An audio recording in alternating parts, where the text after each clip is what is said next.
Right, it's a bit bright, isn't it? Is that bright? Is it supposed to be that bright? Or is that the light?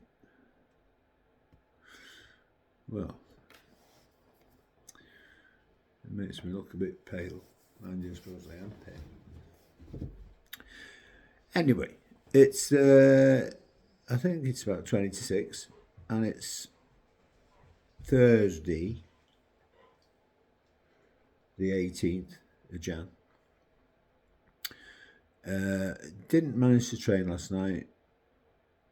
So something got to me, as these are the issues. Some of the issues I have mentally. I can look forward to all day to training. I'll have it all planned out. I'll be all fired up. Somebody or something will get to me, and whenever I go to the gym, whichever gym I go to, there's always someone to let Wilson out. Don't forget, that's his part of the day that he's looking forward to. So I have to remember that and not cut it short. I have to deal with that in some pretty shitty conditions, to be honest with you. But he's your best pal, and you want him to be happy, you want him to be fit, you don't want him to be depressed. So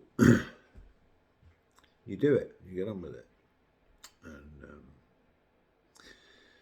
there have been times, I've lost count. I mean, I don't know, maybe half a dozen to 10 times over the last few years where I've got to the car park and just knew that it wasn't going to happen, even though mentally I was ready to. Even though I was fired up, I wasn't fired up. I couldn't focus. I was too wound up by something, you know. So, which I think is one of the reasons I train as often as I do, because I know that I'm going to have those nights. So, I'd had a half decent leg workout the night before, and as it turns out, today I can hardly walk. So, it's not a bad thing. And we'll definitely be trained tonight. So don't ring me, anybody, because I won't be answering, and emails don't get looked at, and messages don't get looked at, because there's nothing going to upset me before. Well, there's one guy that can ring me, he knows who he is, but apart from that, well, maybe not one, there's two or three, but you know what I'm saying. I try and avoid. I definitely don't look at emails. So I'm trying to change my circadian rhythm somehow, and it's because I trained at 1:30 in the morning the other night, and somehow it got that late. Well, I know how it got that late, and I won't go into that. So that's the time I want. I think that's a good time to train. In fact, probably even later would be something like 2:30 even would be better, because I think about 4:00 you probably start getting people coming in. You know, that's the time they start coming in before work. So I know I'm a selfish bastard. I mean, it's a massive gym, and I want it all to myself. So it's like, I mean, the only thing is they leave this crappy music on. Well, I don't know whether it's crappy. It's crappy to me. But if I get known well enough, I might ask them if I can, if I'm going to be the only one there at that time, if they wouldn't mind me bringing my own selection. of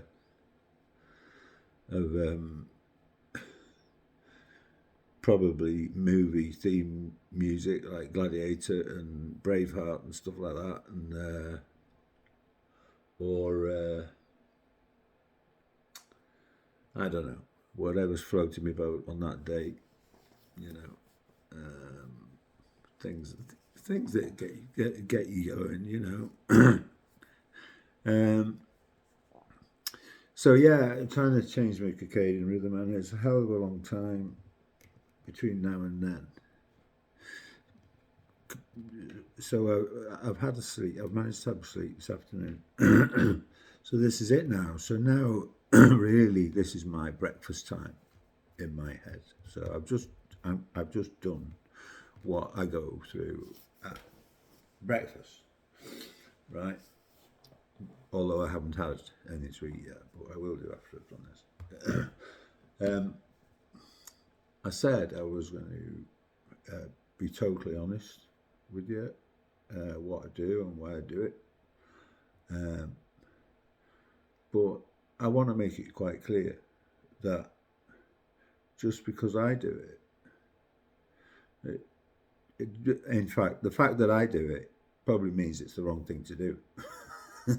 So, uh, because I've made quite a few mistakes in my life. So, but you listen to people, and also I have an addictive personality, which is a real problem for me. So, for example,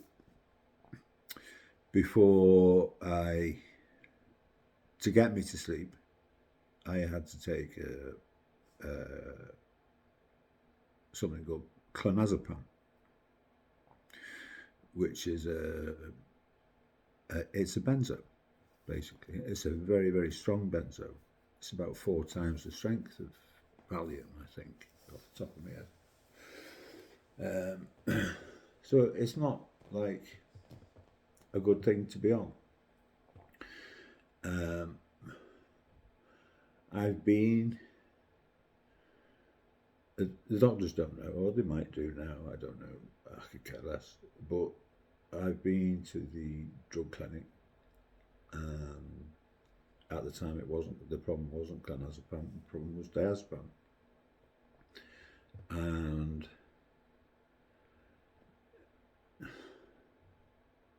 there was no help whatsoever, none whatsoever. And the girl, she was a lovely girl, by the way, and it wasn't her fault. She'd only been there 3 months.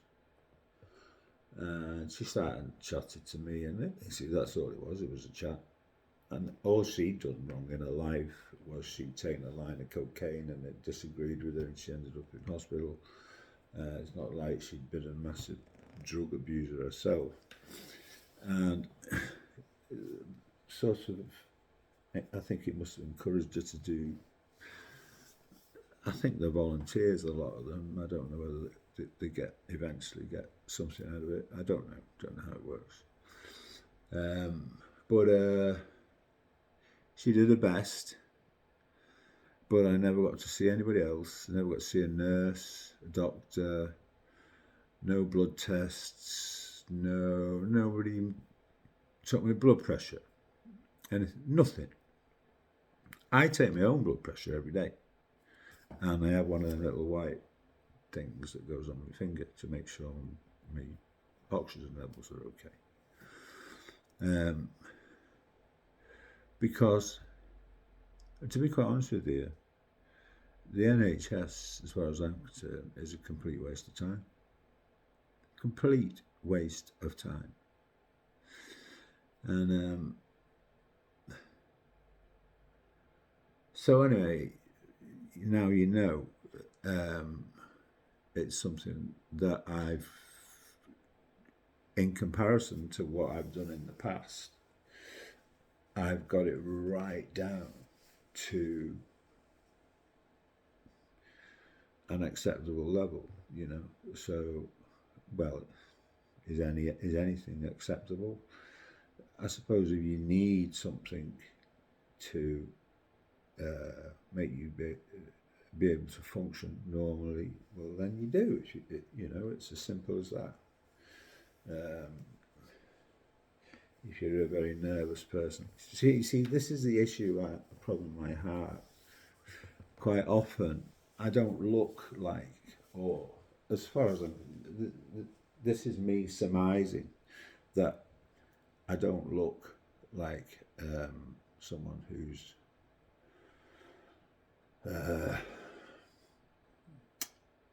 extremely nervous and suffers with a lot of anxiety, and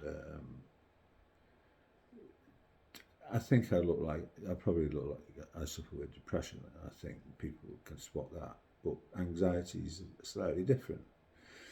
The two don't necessarily go hand in hand, and I think if you need something to function, I mean, there are people that need things like this that can't take them because of their job. If they were to get caught taking stuff like this, doing a job they were doing, they would be in all sorts of problems. Can you imagine if you worked in an office and somebody caught you with them, or a school teacher, or even a doctor, for that matter, So, I suppose a doctor did get someone to give him a prescription, but you know what I'm saying. And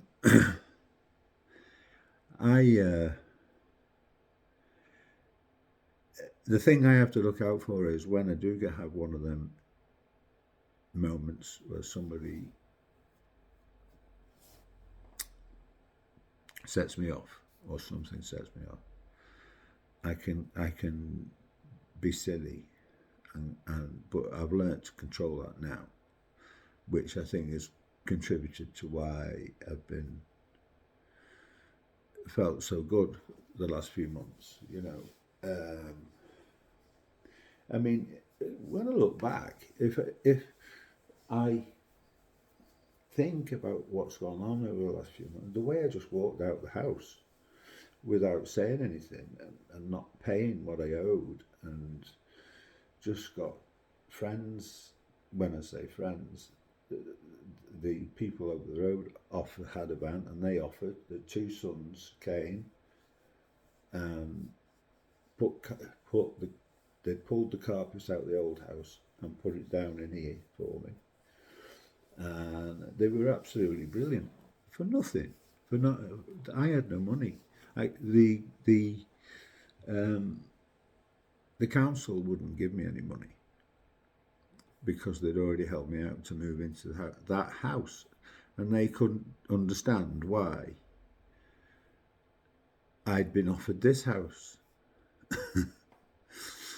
They'll understand why now,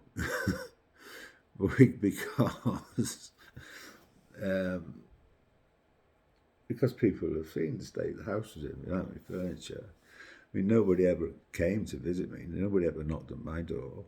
So every year it happened the same, but this year was really bad. And I didn't push it this year. I thought, I'm just going to leave it. And then this came up, and I put a bid in for it. And when they said I'd got it, I couldn't believe it. I thought, Jesus, this is like winning a lottery moving in here. It's a brand new one bedroom. I mean, what you say, one bedroom flat, you think of like a little box sort of place, don't you? This is, for a one bedroom, it's huge.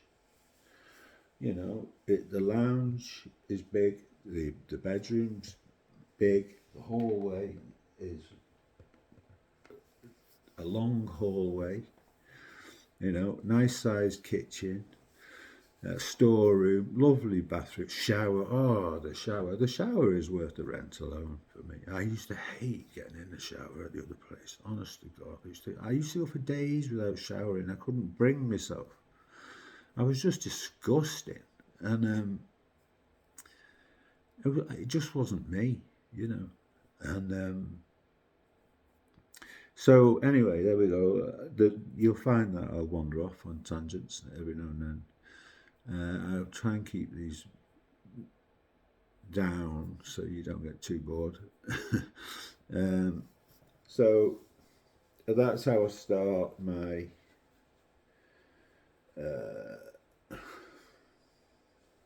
my day. What I count as my day now. My day now starts. This is the time of day me and Wilson look forward to. Although he wouldn't believe it at the minute, he's fast asleep against the skirting board. But it's you do what you have to do, and of course there's painkillers involved, which I have an addiction to, and I held my hand up to the doctor and I said, look, I've got a problem with these. I shouldn't be taking these. I should never have been prescribed them in the first place, because when they did, I was alcoholic. And I've been on them ever since, maximum dose. And of course, with codeine, something like codeine, the full strength codeine. All right, he said, well, it's only codeine, it's not like Oxycontin or anything like that. If you take them for 12 years, the maximum dose, you try and get off them. So I held my hand up, and I knew what the protocol was for getting off them. And so did the doctor I spoke to, which I was pleased about, until I got a phone call saying the rest of the doctors disagreed with him, and they went down the wanting to punish me road. So eventually I swapped doctors, and I've ended up on meeting them kind of halfway. But there's still ways of, if I need to, get any additional things, but I try not to. I try and keep it to below. So I've done well with those. So, I don't have the right to say I've been sober for 7 years, because I haven't. I've not drank alcohol for 7 years. But I wouldn't say I've been sober for 7 years. So that's the start of me starting to prepare for the most important part of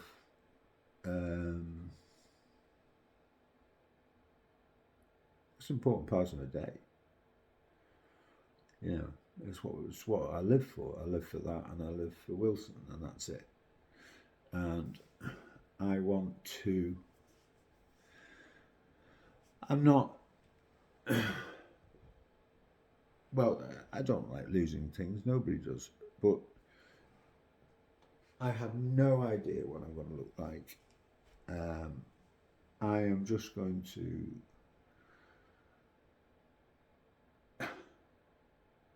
I'm not going to be able to say, I should have done this and I should have done that.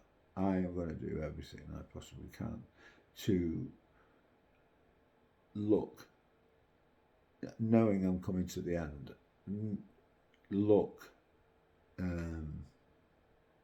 be proud of what I've achieved. That's what I want to do, regardless of who I'm stood next to, or what have you, wherever I am, whatever show it is. So there we go. So I've got to kill time now between time to go to the gym. We'll go sort of 12:30ish, and then he gets a good half hour or so running around and stuff. But up till then, there's plenty I can be doing. The bedroom's like a bomb's gone off. It's like a mixture between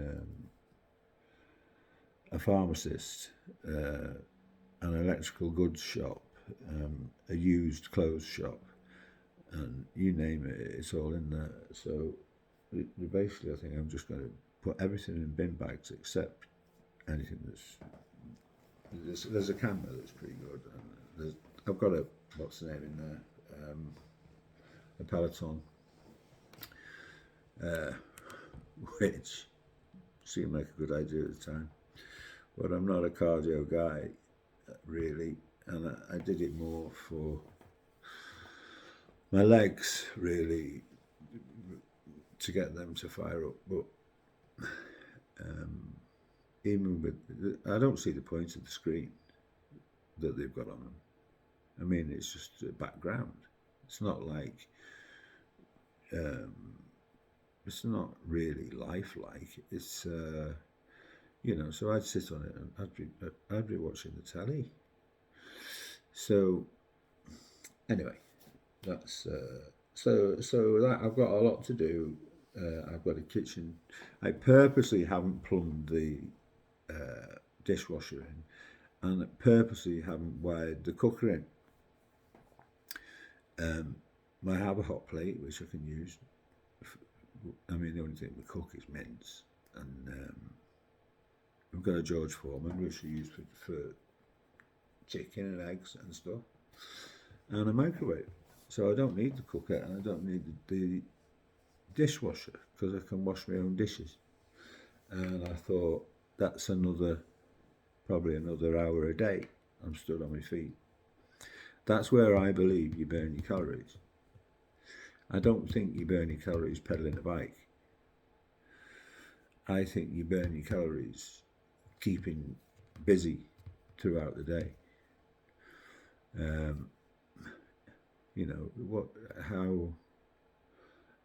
You know, and silly little things like reaching behind couches for things and stuff like that. Awkward situations, you know, you drop something down the side of somewhere, and all these things add up, like picking dog dirt up. And all these things add up to, it's called neat, isn't it? You know, so I think that's the main cause of keeping your metabolism going, is don't sit on your couch for too long, which I'm prone to do, and I'd have to try real hard not to do it. So that's the plan for tonight, is because I don't want to end up living in a house like the last one. I'm really conscious of that. I've got that many mops and cloths and sprays and wipes, you wouldn't believe it. And I just want to, I want to keep my house like a showroom, as much as you can with the German Shepherd. But it's, unfortunately, it doesn't work really well during the night because I always wake up to a tip. So, but you know what I'm saying. It's important to me, and even the couches, you know, they got to get wiped down and stuff like that. And, the big issue I've got at the minute is my car. I took it today to have the boot. Somebody, you know, I smashed the boot, and it needs a new boot lid, so it can't be fixed. So that's going to be an issue, but at least it gets me from A to B. So it gets me to the gym and back, and the shops. That's the main thing. So yeah, so that's what we'll do tonight, and you know, we'll have a little play about as we do, and I might do a few you know, kind of exercises that you can do at home for stuff. But I have this thing tomorrow morning where I'm going to see this guy who thinks he can sort my leg problem out, so I'm looking forward to that. And then you know, tonight I'm on chest, shoulders, triceps. I've decided to stop all pressing now. I don't see any point in me doing any pressing. At 61 years of age, I've been using the same weight for the last 10, 12 years. In fact, it's starting to come down, if anything. But I think that's more because I've lost weight. But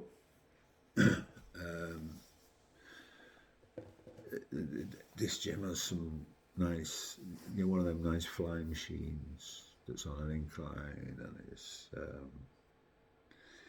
and I'm looking forward to using that. And I like cables, but bent at the waist, sort of 90 degrees, and as if you're doing a press, really. But making sure you're contracting the inner pec, and inner upper pec, really, because I kind of scoop as I'm doing it. And then there's a pec deck upstairs, and whatever. I could rattle a load of stuff off. But my favourite exercise is, I'd laugh saying I invented it. Of course I didn't invent it, but I like doing side laterals lying down on the dual cable. If you're lucky, you'll have a cable row which has a dual cable.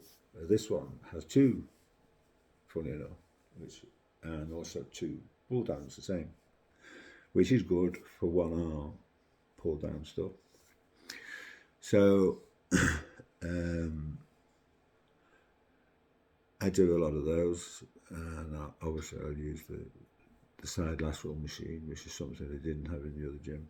I tried it last night, not last night, the night before, just before I left, and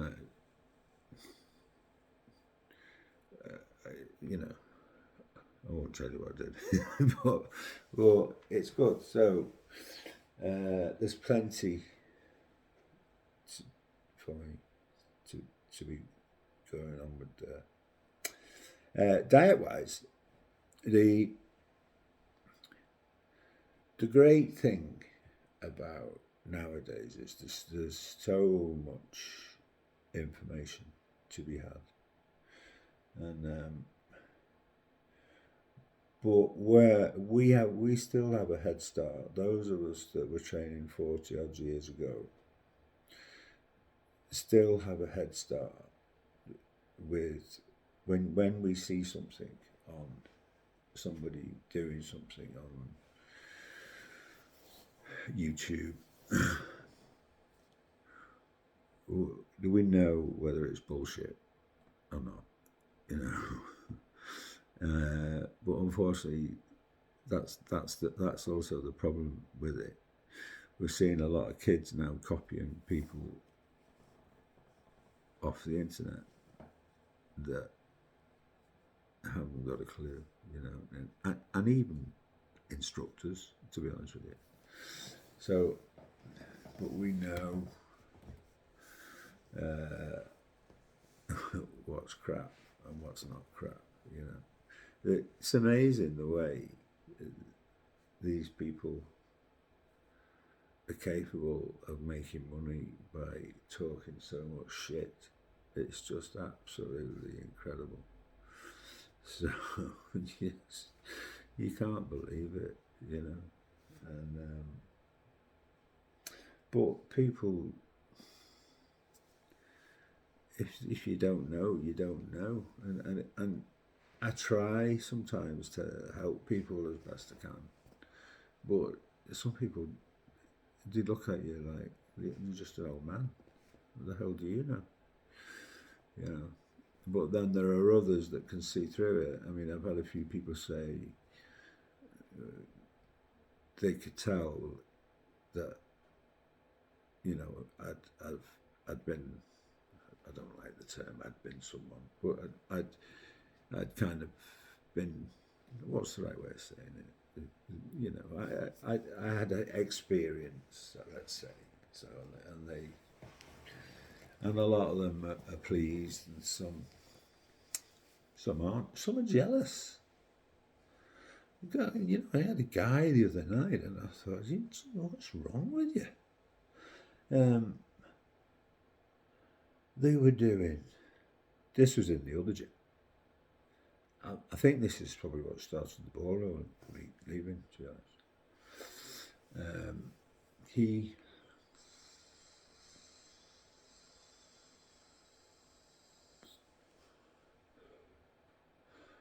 He was doing flies, but stood up, on the cables. So he had the cables set at about, I don't know, don't think they were shoulder height. They were probably just armpit height, some rib cage height, something like that, And it's one of them that's got another one round the back of it, the same thing, the narrow cable cross one. And when I do back, I always like to finish with shrugs and then rear delt stuff, And my favourite rear delt one is the cable one. But I have to do it on pull it down at a 45-degree angle because of my shoulder. Still works rear delt, it's great. And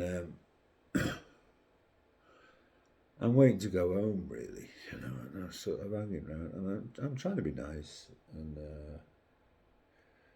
kind of having a laugh, and his missus was laughing.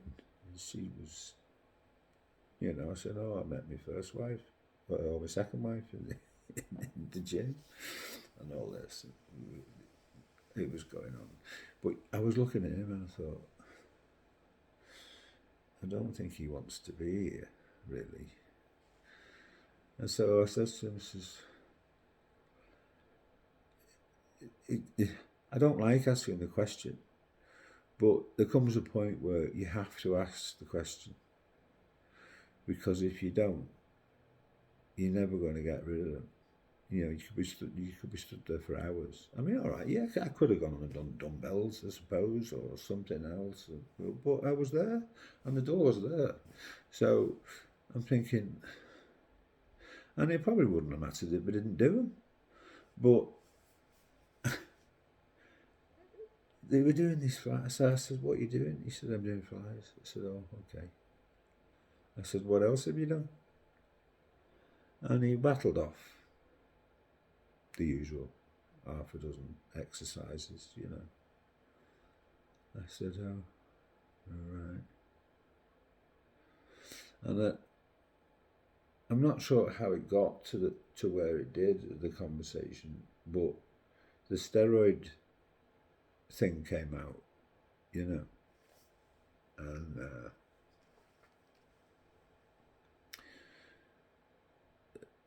that's one of the ones that really gets to me, And I walked away, trying to calm down, but I couldn't leave it. So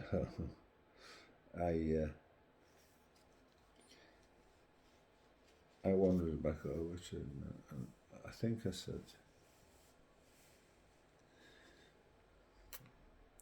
said, "Are you going to ask me if I take steroids again?" And he said, "No." I said, "Good." And then I said something else. Well, I won't tell you what I said, because it wasn't very nice. I'm not particularly proud of it. I didn't need to say that. I should just left it. But, I was annoyed at that, and I was annoyed at the fact that they'd wasted so much of my time. And I've got a dog sat in the car, and bloody starving, and, and people that sit on machines texting and when you kind of tap them on the shoulder and they look up at you like that, as if to say, "What?" And you say, "You got many left to do." And the answer I don't like is, "Well, I've only just got on here." What does that mean? I've only just got on here. Well, are you doing 3, 4, 5, 6, 8, somewhere in the region of 5 or 6, or have you just got there? It's like they don't have any plan. It's like we'll tell you what, we'll just go in and kind of meander about and see what this does, and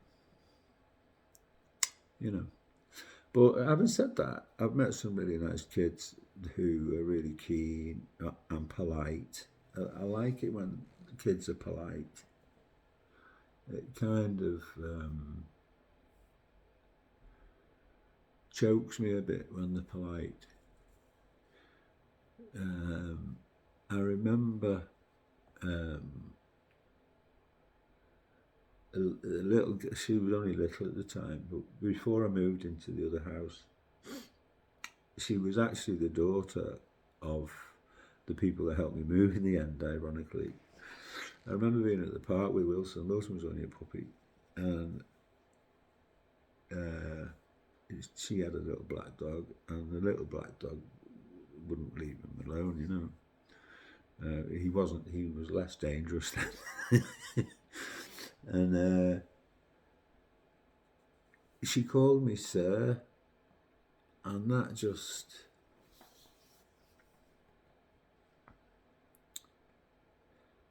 It just... it sounds stupid, doesn't it? But it just surprised me. And ironically, it's not long ago. It's probably less than a year ago, I would say. I was having some problems downstairs, prostate problems. The doctor was adamant he was going to get someone to do what they do, you know, and I wasn't having it. And I was getting a few infections, and I woke up one morning in a lot of pain, and something had swelled rather large, and I had to... They were the only people in the street that bothered with me, so I went over and knocked on... Her mother's name was Liz, and knocked on the door, and she... I said to Liz, look, because there'd been such a hoo-ha about my prostate, and my PSA was sky high and what have you, and I knew how to get it down, but I was waiting for stuff to arrive from... I think it was coming from Turkey, but she said, never mind me looking after the dog. I said, just keep your eye on Wilson, will you?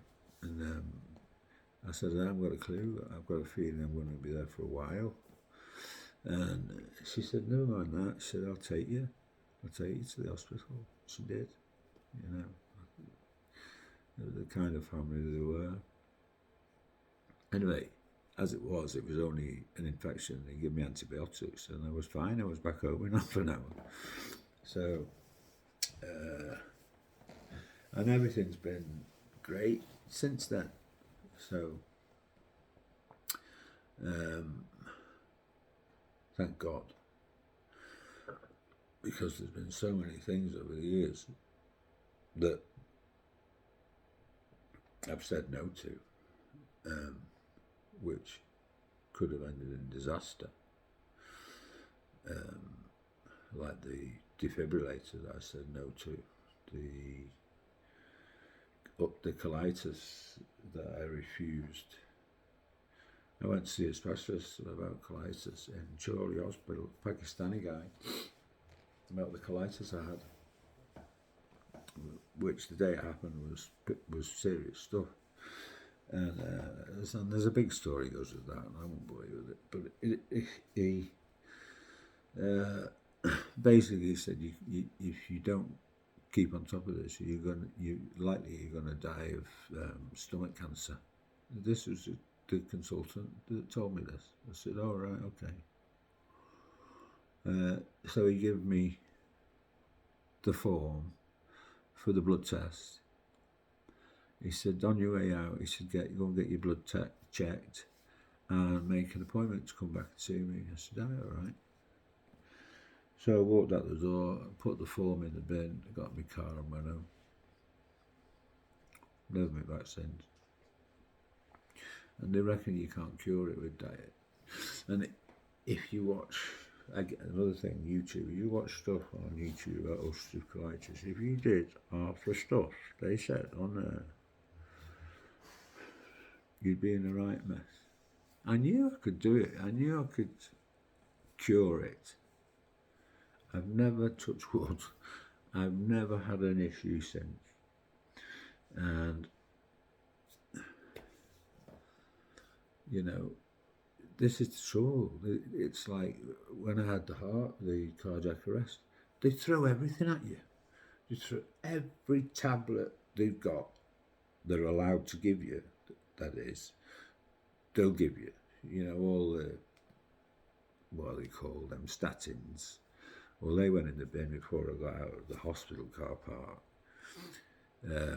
Beta blockers, you name it.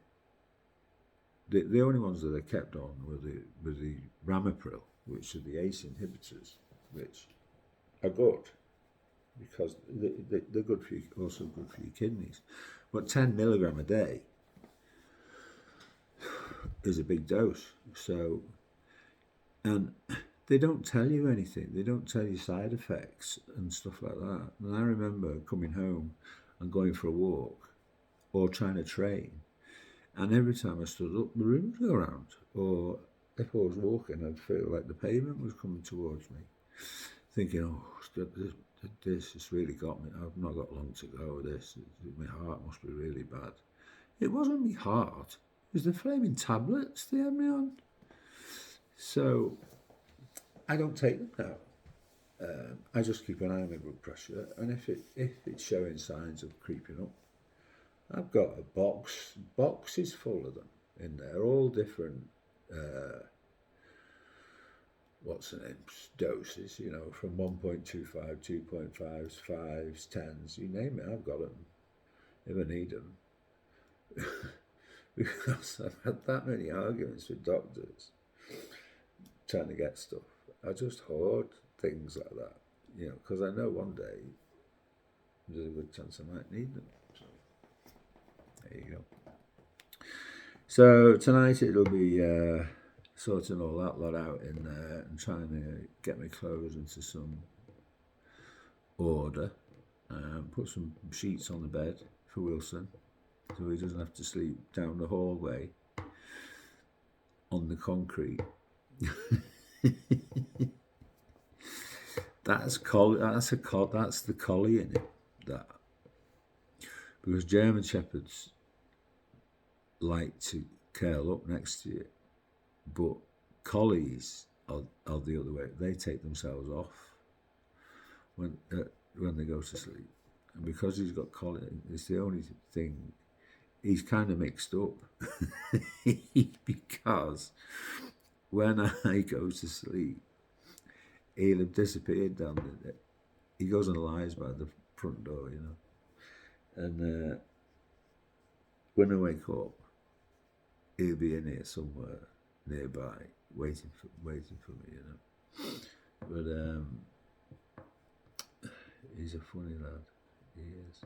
But, anyway, it's just a little ramble. I might post it. It's probably boring for you lot, but the reason I do these things, I don't get to speak to anyone, you see, in the day, and I actually feel better when I feel like I'm talking to somebody, and it kind of cheers me up a bit, you know, as long as I can stay off things that make me emotional, like anything nostalgic. Nostalgia is a bad thing for me, you know. Things that you know you'll never do again, you know. But I've got to say, I'm really, really in a good place right now, and really looking forward to shocking people. That's what I want to do. I want to shock people as to what I suppose I might, a 61, 62-year-old guy who's had a cardiac arrest, ulcerative colitis. He's got benign prostate hyperplasia,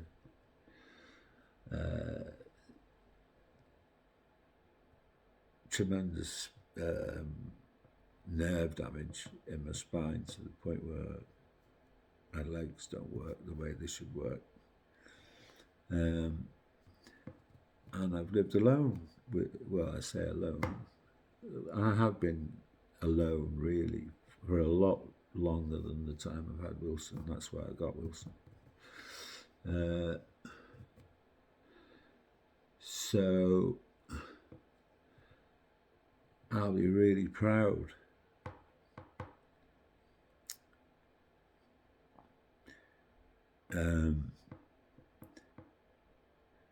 if I can achieve something, you know, after all that. So if you're listening, Tom,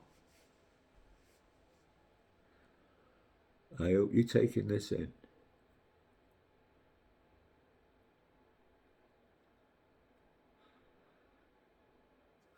Because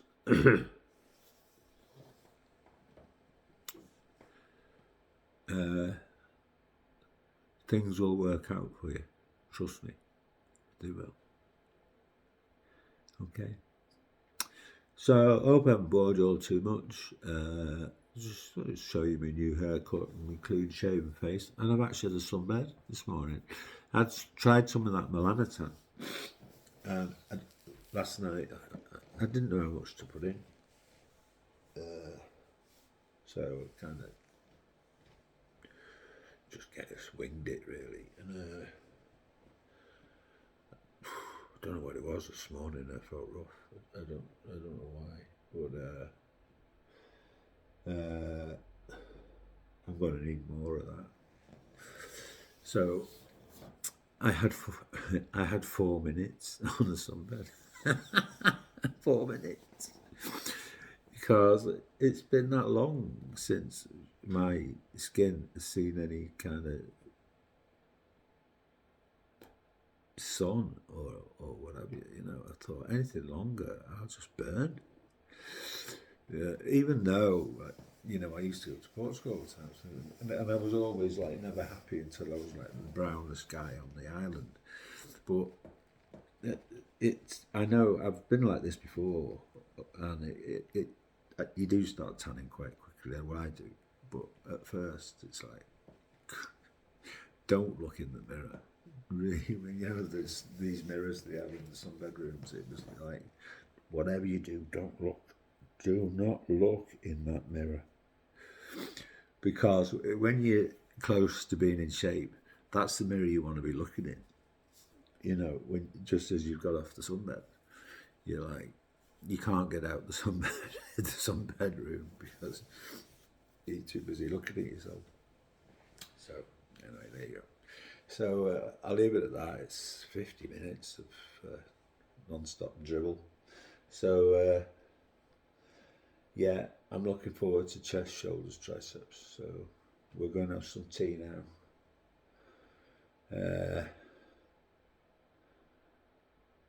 Well, it's chicken for me. It's mince for him. I'll probably have pineapple. And I'll probably have porridge with some milk. Skim milk. But I've just been, you know, sometimes when you start your diet, if you start playing about with things, and you can play about with it too much, and you lose your way a bit, and you think, no, what was I doing? So I got Chris Bumstead's diet. I just picked one of his videos. It says full day of eating 6 weeks out from the Olympia, and he was on 2,700 calories. So in that 2,700 calories, there was 330 grams of protein. Yes, there was, because a lot of it was from the carbohydrates that he was eating. He was only actually eating about 200, well, close. Well, it was not far off 300, I suppose, first class protein. Well, he's £260, isn't he? So it's right, isn't it?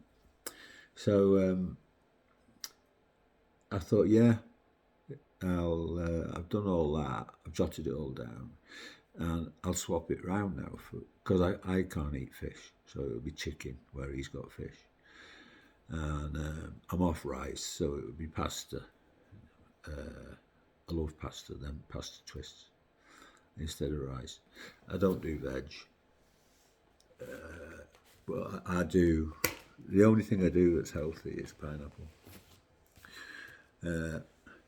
There's a website called Strom, I believe, if you've heard of it, any of you. I was watching a podcast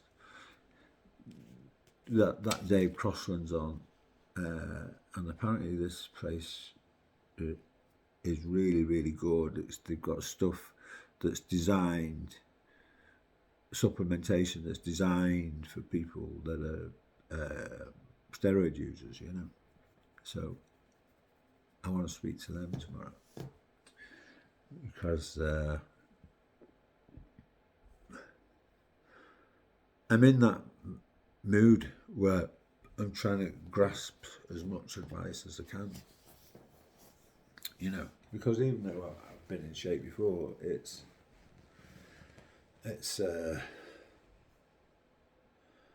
you still can't get enough information. I still can't get enough information. But training, all this stuff about training, it drives me insane. This stuff about, I mean,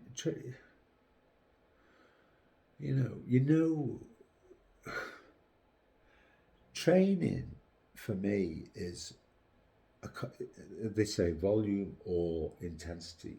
It's not a case of volume, one or the other, is it? It's both. Remember how Tom Platz used to train? What would you call that? You know, it's and John Meadows had it right, I used to think. And if you watch Bumstead train, I like the way he trains. And, you know, they just turn up and get on with it and do it, go home, and it's easy, you know. It's not like, how many reps have I got left in the tank? Is it? You know, start when you've got 3 left. What? Talking fucking nonsense. 3 reps in reserve. Yeah. Yeah, I'm going to do that, yeah. What a waste of fucking time. I've got plenty of time to waste pushing weights up and down and not reaching anywhere near failure. What's the frigging point of that? So, anyway. Unless you're injured, of course. But, right, I'm going now. I'm going to bore everyone to death. If you've got this far, you've done extremely well. I'll take my hat off to you. So, I'll let you know how tonight's workout goes. Maybe, or maybe not. We'll see. Thanks for listening to me. It's nice to have a friend to talk to.